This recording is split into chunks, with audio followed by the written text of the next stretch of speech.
You're listening to Scaling Up, a podcast for business leaders. Good afternoon. This is Michael Nolan. I'm bringing you another episode of Scaling Up.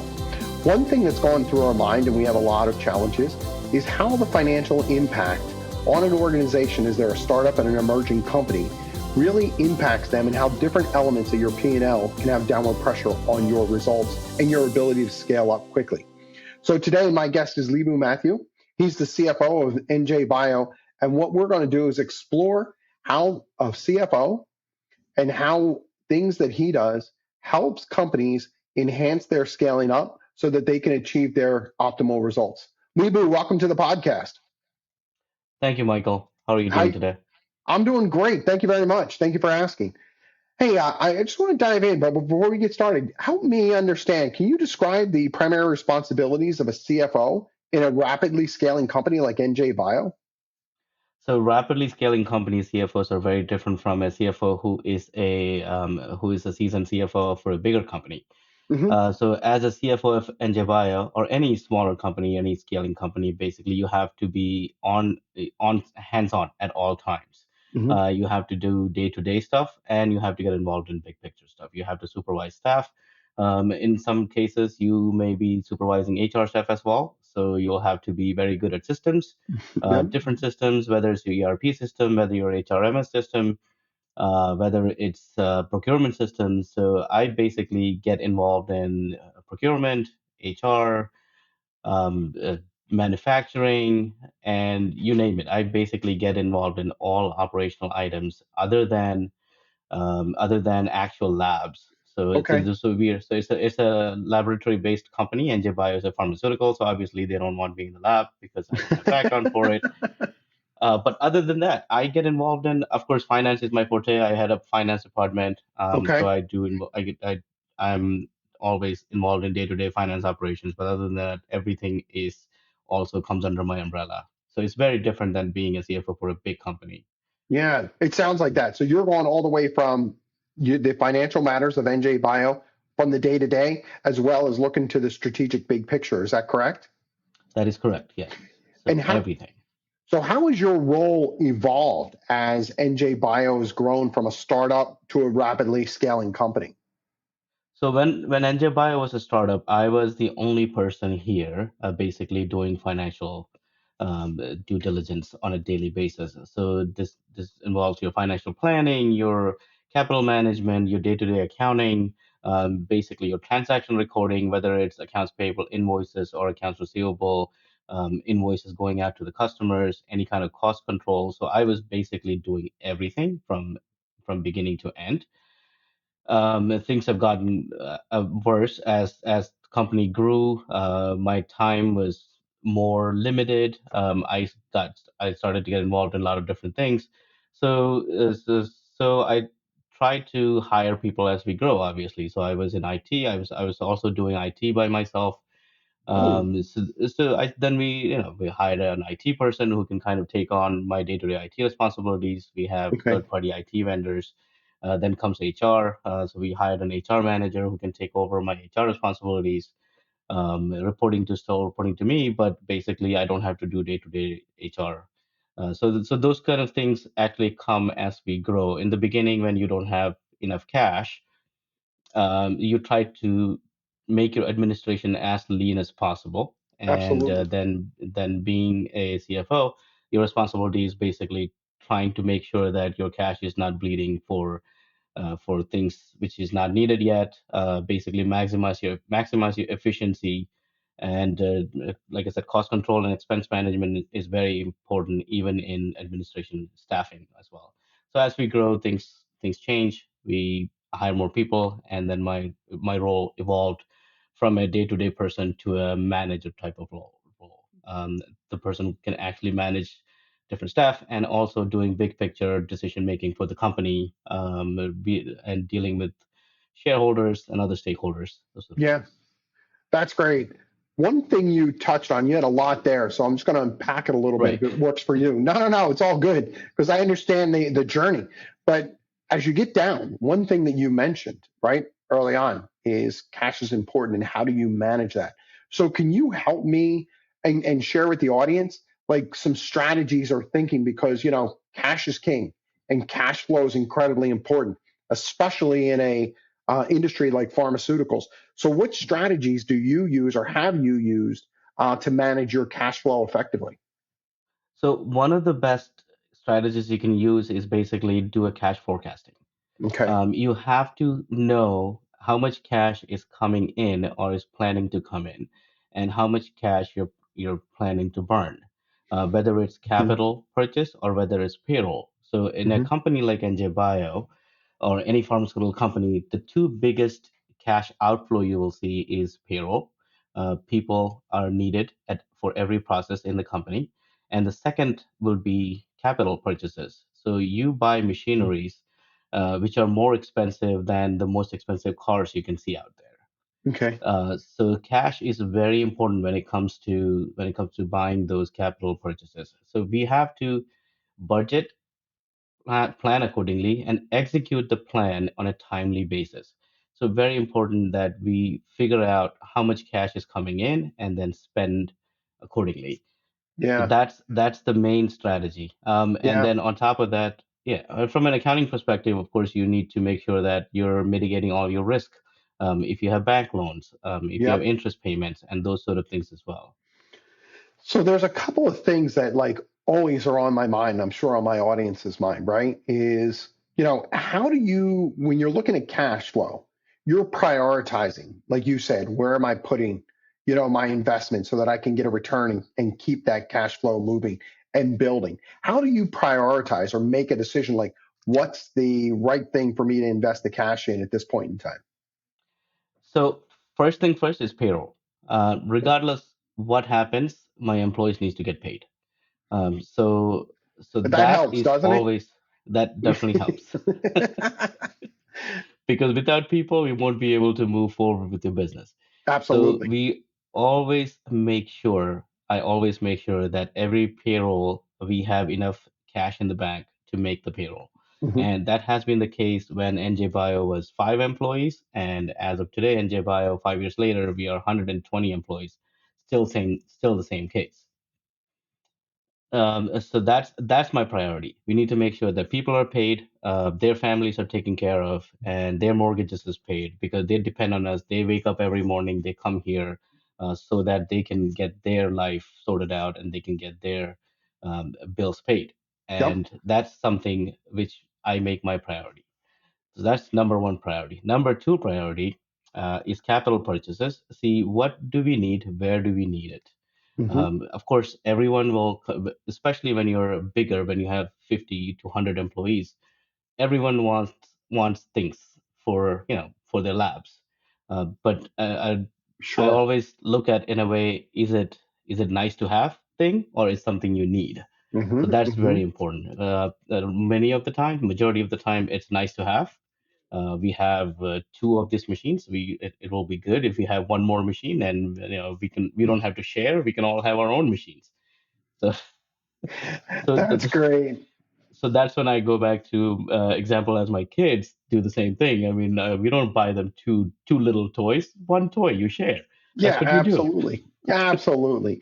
So, right? what are some of those common, like, it sounds like you could almost move in there if you're not careful. What are some of those common cash flow mistakes that, you've seen and you've worked to avoid? So common cash flow mistakes is something is very important. Like you have to figure out what is coming in. If you can't figure out what's coming in, then you have no control on what's going out. Hmm. For example, if you have $100 coming in, your spending should be less than that. At the end of the Hmm. day, we're doing this business so that we have a positive cash flow at the end of the day, right? There's a net income. Absolutely. That's what board members are looking for. Hmm. Nobody wants to see a negative number at the bottom. So always we need to worry about how much cash is coming in and what are we spending. And I call it a revenue cycle. So Hmm. we have to make sure that the revenue which is coming in is being used efficiently, and then there is some left over for rainy days. Always. So from a Yeah. cash perspective, uh, some things pop up all the time. Like for example, we will have vendors where we're trying to buy a machine which is $500,000. Yeah. But being a small company, they probably don't want to give you a credit for $500,000. They don't want to say, okay, you can pay 30 days later or 60 days later. but they may say, okay, you have to give us 50% upfront Yeah. because you're a small company and we don't trust you with cash. Yeah. So things like that come up all the time. So you have to make sure that you have enough money in the bank to cover that as well. Yeah. So that's very important. So you Okay. can't spend more than what you get in, and Absolutely. that's where the planning comes in. So, probably early on, I'm thinking, when it was you and a small group of people, wasn't too hard to manage the cash flow. You didn't have too many touch points. But now that as you've grown, how do you help members of the NJ Bio team understand the importance of what they do and its impact on your cash flow and consequently the success of the business? So one of the things that is actually one of the things I struggle with. So Okay. we have a procurement system. So all our scientists, Hmm. they order materials for their projects, and then there are also materials which are common for projects. I'm talking about consumables like gloves or test Yeah. tubes and those sort of things. Um, with the inflation, things have gone a bit crazy over the past few years. Hmm. Things have gone very more expensive. But the scientists, they don't care. They don't care how expensive it is. If they want 10 test tubes, they will order 15. If they want one set of gloves, they will order six set of gloves. So it's hard to manage from that perspective, or even making them understand that uh, what you need is what you need. So Hmm. what I try to do is put controls in place. Okay. So for example, if the scientists are only allowed to order which is required for a project, so if they only order which is required for a project, I'm able to go back and charge the project Yeah. based on the allowance we receive from the customer. So that makes it easy for me to kind of control the spending. And then we have a procurement team. You have two people who are ordering common supplies, Hmm. and Hmm. you need controls around that. You need to make sure that you're not giving them free will to order whatever they need, because they're Yeah. nice people. And if somebody comes to them and say, I need a BMW by the end of tomorrow, they will go and order one. Yeah. But but but of course you need to put controls around that too. So I have two people who order common supplies, common materials, things they Yeah. need, expensive, not expensive, but they have approval limits. So they have to come to me. They have to come to their managers to Yeah. get the right approval needed to order what they need. Okay.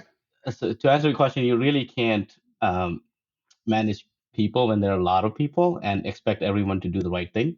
You Yeah. have to put the right controls in place so that we prevent people from doing the wrong thing. Doing too much. Yeah. And then Yes, that has negative pressure, downward correct. pressure on the cash Yes, flow, which is could be crippling if you don't manage it. So that the is other correct. side, right? You gave a great picture on what is going out, whether you're buying supplies and things like that. The other side is your revenue coming in. So as a CFO on a scaling company, do you work with the sales team to help them understand what their targets and their growth is and get an idea and how that could affect the company? Almost every day. Oh. Almost every day. Almost every day we have some sort of meeting regarding how much revenue we need, what are we expecting, and where do we stand, how much we have right now, what's in the backlog, what's in the pipeline. So every day there's an update to the pipeline. A Hmm. pipeline is basically what is coming, the quotes which have sent out, and we may or may not get the projects, may Hmm. or may not get the customers. So Okay. that gets updated every day, and I basically, as a CFO, make sure that we are in track, and our pipelines are growing, our backlogs are properly maintained. But backlog is basically a contract of revenue Yep. which is going to be in for a certain before the certain period of time is over, before the end of the year in this case. Hmm. Hmm. So those two things on a daily basis I manage. Make sure we have a proper backlog, make sure it's maintained properly, make sure we're not dropping off anything from backlog.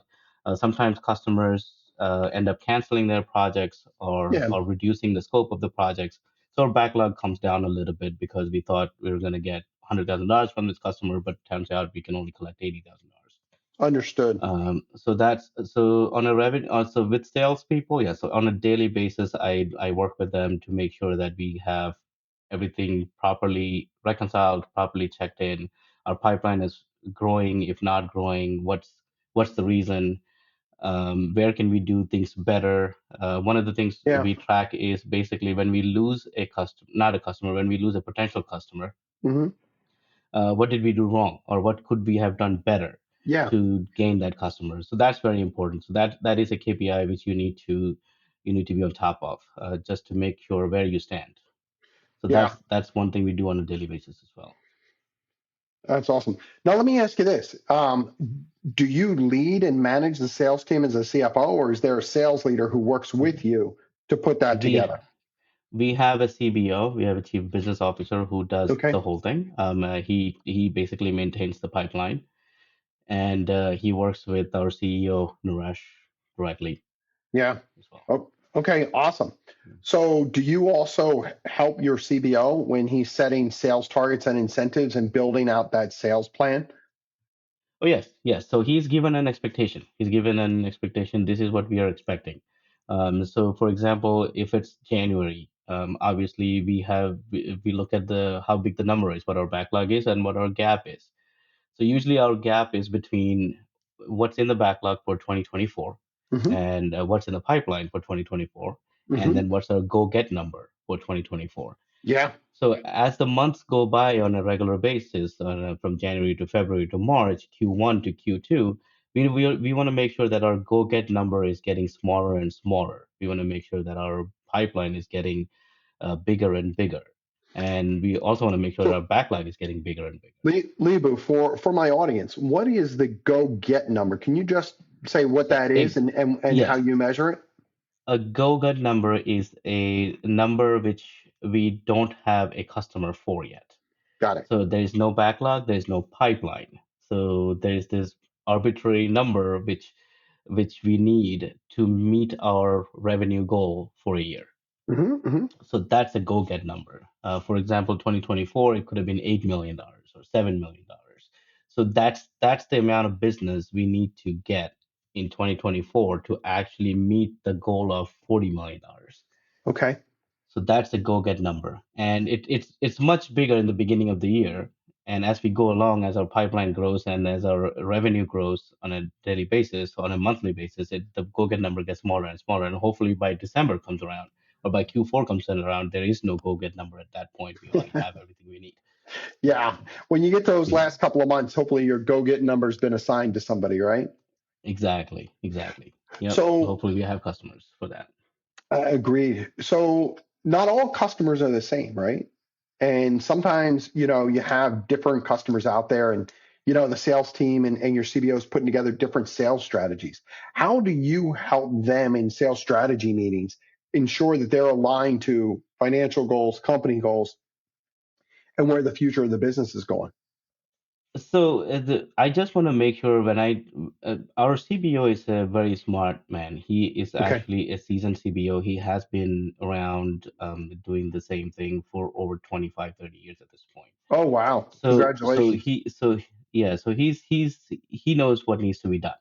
But from my perspective, I basically work with him on to say what our revenue goal is. Hmm. I also tell him, if there's a customer in the pipeline which we are going to engage with, I need to make sure that when he drafts up a contract for the customer, our contract is based on which is basically favoring us from a financial terms perspective. Hmm. Whether it's non-refundable deposits, or whether it's any kind of cash reserves we need, any kind of milestone payments we need, whatever it is. So based on the project, so every project is different. We have full-time employee projects, we have fee for service projects, so which are short term. So every project is different. So based on the project, our strategies are different, and we work together at the time to see what kind of partnership we need to do with the customer at the time. Okay. Awesome. Now, having been in those rooms on those conversations, sometimes the sales strategy and the financial strategy are not aligned. When do you see that, hey, we need to have that conversation, and how do you develop the relationship that, hey, I'm going to respectfully push back and say we have to do something for the betterment of the financial projection of the cash flow needs? So usually they're not aligned. They're never not usually. They're never I, aligned. Libu, I was trying to be nice there. I thought they were always aligned. It was just one or two No, times. not really, because financial goals are something only finance people understand. Like for everybody else, it's a crystal ball, and they think of it as an arbitrary number, which finance, which CFO wants to get. Not necessarily we can get or not. That's a different story. So it gets scrutinized even from a revenue perspective, even from an expense Mhm. perspective too. When you present a budget to a department, it gets scrutinized a lot. Mhm. But then we work as a team. We Yeah. basically adjust where we need to adjust, both of us, or both departments. We say, okay, this is uh, year over year growth was this much, so I'm not asking for too much more. And then we see where we can go. Basically, it's not like we don't. It's a line in the sand basically at the time, because we have to be respectful to our customers. We have to know that what our efficiencies are, what our strengths are, what our weaknesses are as well. So Yeah. that's very important. So we keeping that in mind, we always try to come up with a common ground Okay. between sales team and the finance team. Yes. Yeah. And it's a negotiation. You go back and forth to see how we can help each other get things done, right? Exactly. Yeah. So when you're doing that, usually there's a set of data that the finance person usually brings that says this is why we need to do what we're doing. I understand your sales strategy and it's great, but this is why it is. What is the financial data you use and you're looking at when you're making strategic decision at NJ Bio? So, I mean, technically, the best data to look at is bank covenants. That is very true. That is always true. I agree with you So there. your first goal is to make sure that you're making your covenants. You're meeting all your ratios. And the second data would be what your stakeholders want, what your Yeah, board members want, what you have promised them. There's a budget we make, and that's basically what our goal is. The budget is very much involved with all of the other departments. I'm sure. I take inputs from every department, and I make sure that everybody is happy.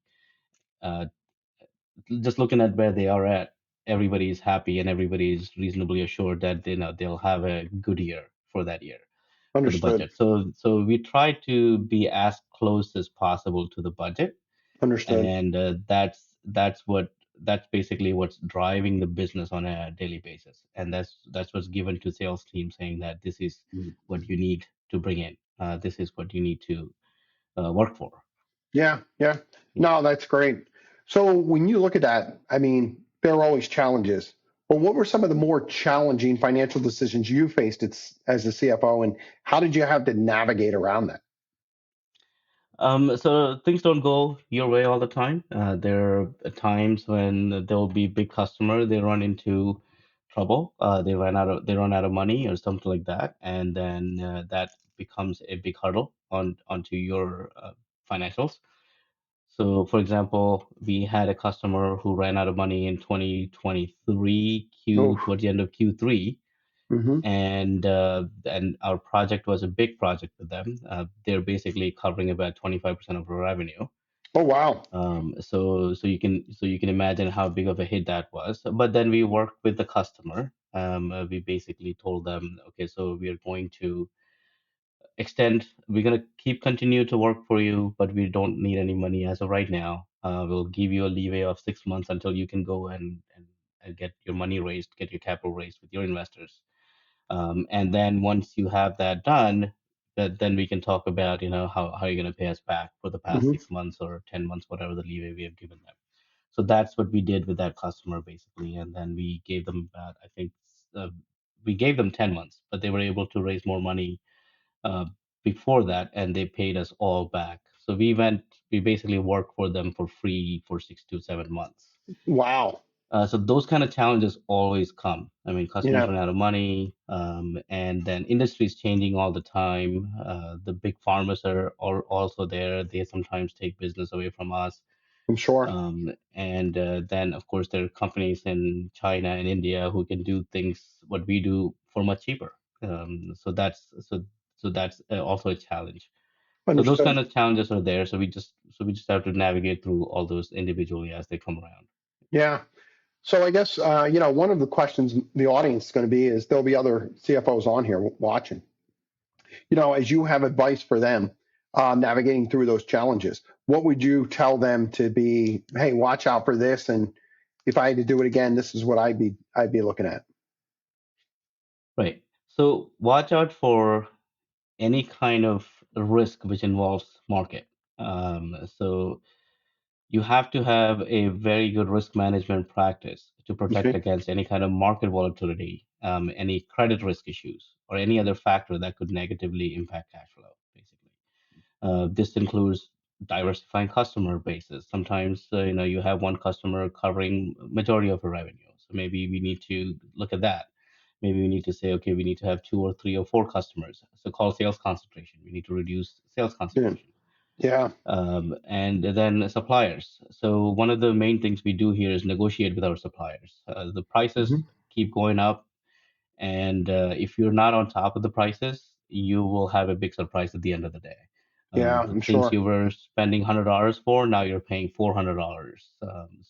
And if you're not on top of that, whether no matter how small it is, Hmm. so we make sure that we are we're constantly negotiating with suppliers, constantly basically have them competing with each other Okay. to work for us, no matter how small we are.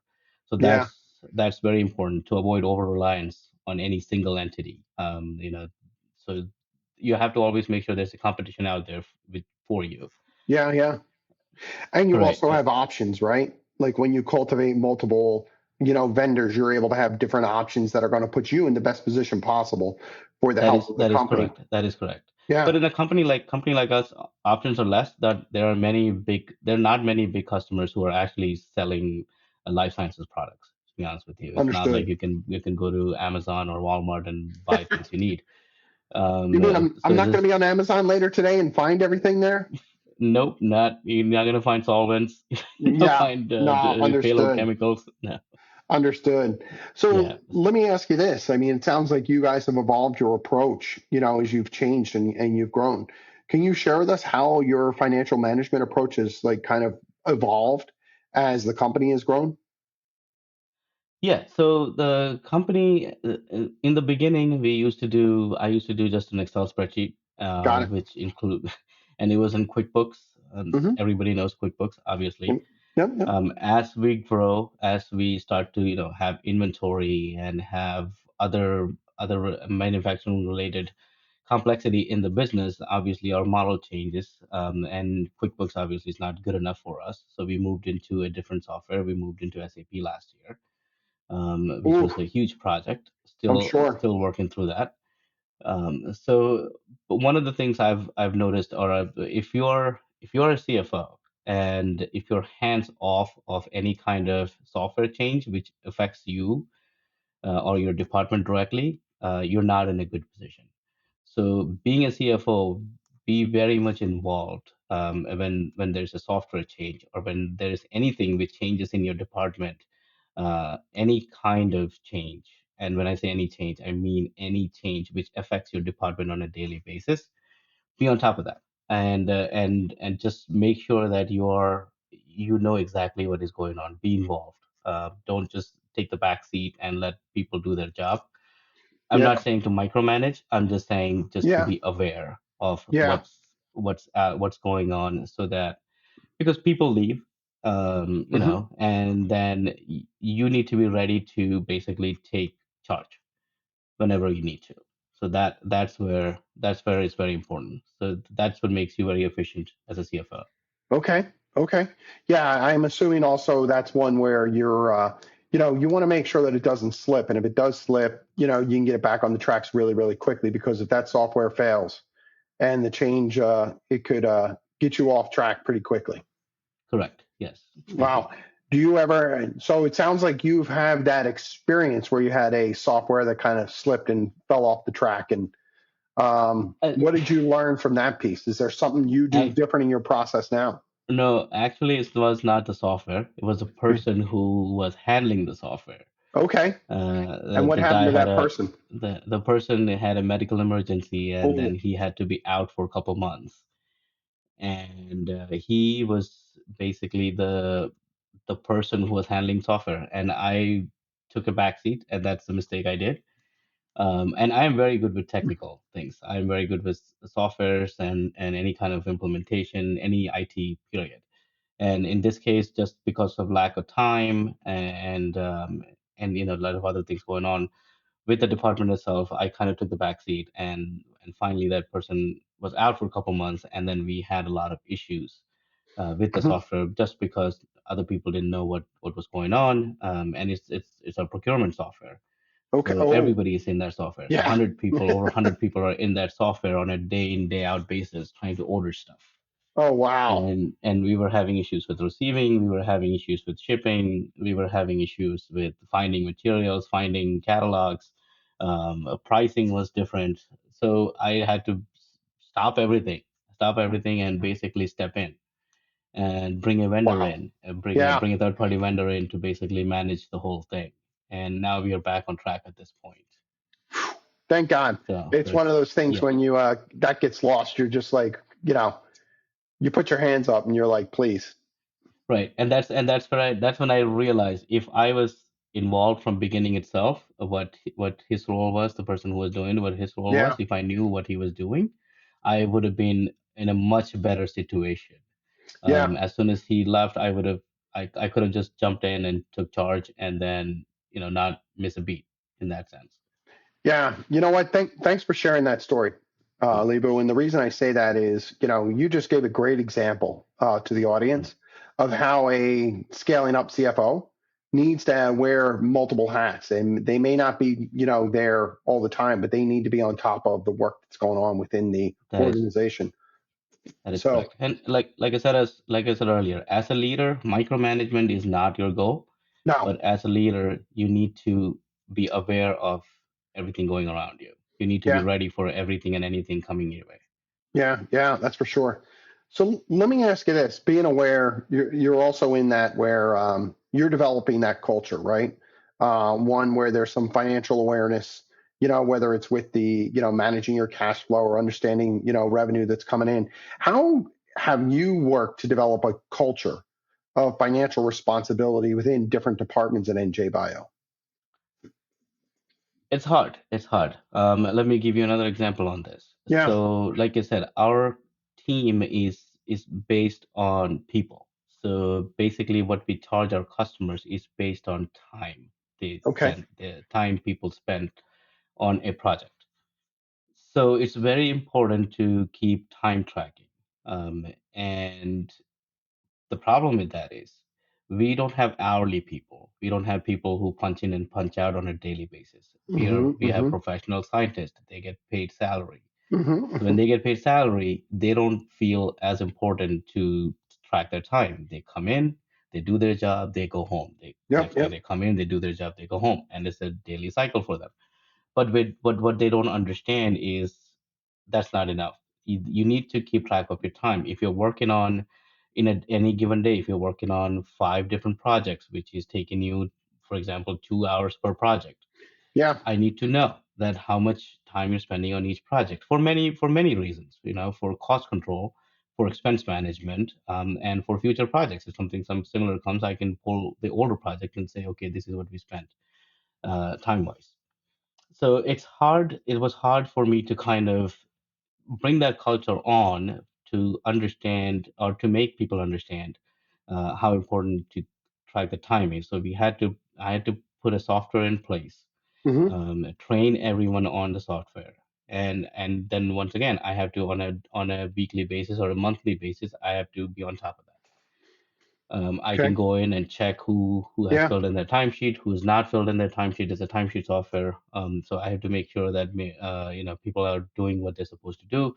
They're picking the right tasks. They're picking the right Yeah. customers. They're picking the right things. Basically, they're doing what they're supposed to do. And if they're not, I have to go meet them on a personal basis. Yeah. And it doesn't. Yeah, people kind of get intimidated when the CFO of the company comes to your desk. And wants to I sit try. down and have a chat. Exactly, exactly. It's Yeah. worse. It's worse than being called into HR office. Well, I think the one thing you shared there that I thought was great is Hey, there's some technology tools, and you have to pick the right technology tools that are going to help you understand how to lead the business and manage and coach the people, not necessarily do the work for them, if I understand that correctly. That is very true. Yes. Yeah, awesome, awesome. So, out of that, if there is one thing for the non-financial professional to know about managing their financial responsibility for an organization, what would that one thing be? Hire somebody who knows. That's awesome. That's No, it, awesome. it depends. Thank It, you. it depends on, yeah. Sorry, it depends on how big your company is. Yeah, yeah. If you're starting up a small company and if you're planning to scale up, maybe in the beginning stages, it's okay. You can manage your own receipts and expenses, but always remember, accounting is not just cash coming in and cash coming out, cash Yeah. going out. There's so much more involvement you need to be in the finance department. So there's regulations you need to follow, regardless Yep. of how small they are. Yeah. There's tax regulations you need to follow. There's gap regulations you need to follow.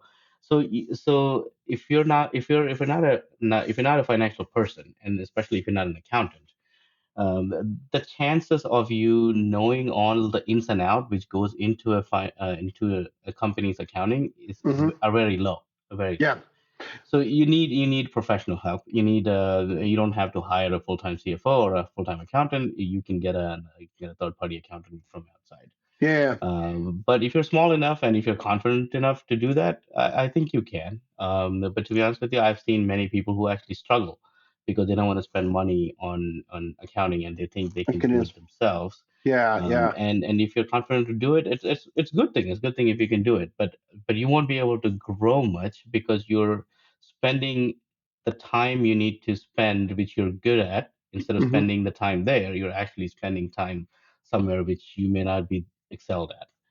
Well, So and that's yeah, I and you're investing time in something that you're not good at. Therefore, it's going to take you twice as long as it would a professional who's experienced, knows what to look for, and understands how to get it done. that is correct. Yes. Yeah. So whatever is needed, get help. If you need help, Yeah. get help and get the right No, help. I completely understand. I do find, and most people want to help and want to contribute more to make the financial health of the company better. It's that sometimes they just don't know what to do. So if I was a someone who was going to ask you a question as to how do I make it, what do I need to do or what do I need to look at, what would be the one or two things you'd ask them to do for you at NJ Bio? So first thing you would look at your balance sheet. Okay. Basically, every transaction which goes through your system, even if you're buying a pen or if you're buying a lunch, Hmm. it needs to go through your balance sheet. Hmm. Whether it's a credit card payment or it's a vendor payment. And every revenue which comes through basically goes through your profit and loss statement and then eventually ends up in your balance sheet, and your cash is your balance sheet. So cash is king. We started this conversation with cash. So you have to make sure how cash strong you are. You have to make sure what your payments are going to be, what your liabilities are looking like, what your accounts payable looks like in the coming months, in 30 days, 60 days, 120 days, whatever it is. Yeah. How long will you take to basically pay off the liabilities with the cash coming in, with the Yeah. receivables you have? So balance sheet is very important.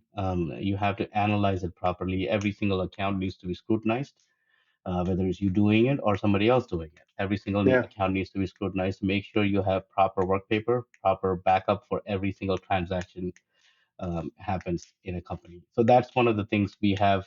I have I have actually executed in my department. Okay. I call it audit ready every day. That's cool. So every single dollar which goes out or coming in into our business has a financial trail, has a paper trail behind it. Yeah. Very important. So that's you need to know what's going on a daily basis before it gets too big and then you lose it all. And in Awesome. this day and age, it's easy to lose. money. Trust me, people are just trying to do whatever they can do to get money out of you. Well, it evaporates quickly, and it's like that old saying, it takes 10 times as long to earn and a third of the time to let it go out the door. So Right, stay on exactly, top of it. exactly. So as we wrap up, I think the one thing that people would be asking me is to ask you is, how do you see the future of financial management evolving, and what do you see, the future looking like from the financial management perspective? I think most people who are starting a business now, they're very much financially sound. I don't think it's the same as it used to be 30, 40 years ago. I feel like people who are coming out of schools and people who are starting new businesses, Hmm. and especially in technology fields, they're a bit more financially sound. People are actually understanding, even if they're not in accounting or even if they're not finance professionals. So things are getting better in the sense that people are learning more just from life experiences. Yeah, So I think the financial management itself is going to be better. It's evolving. So you don't have to be a finance professional to manage your finances anymore. It didn't used to be. It used to be, you need an accounting firm to do all your stuff. But now I think people are a bit more knowledgeable on how to manage their finance. I mean, whether it's they learn it from school or they learn it from whatever it is, like we learn from the life experiences, yeah, yeah. or mistakes they have made in the past. Sometimes people learn from that too. Um, so I think the field itself is evolving. Financial management is evolving. Cash management is evolving. People understand that you need cash to do whatever you need to do, and people are not afraid to work for it. People are not afraid to. They're motivated. They're Yeah. motivated to basically grow and grow intellectually and grow financially. Awesome. So Awesome. things are getting better. Yeah. That's great.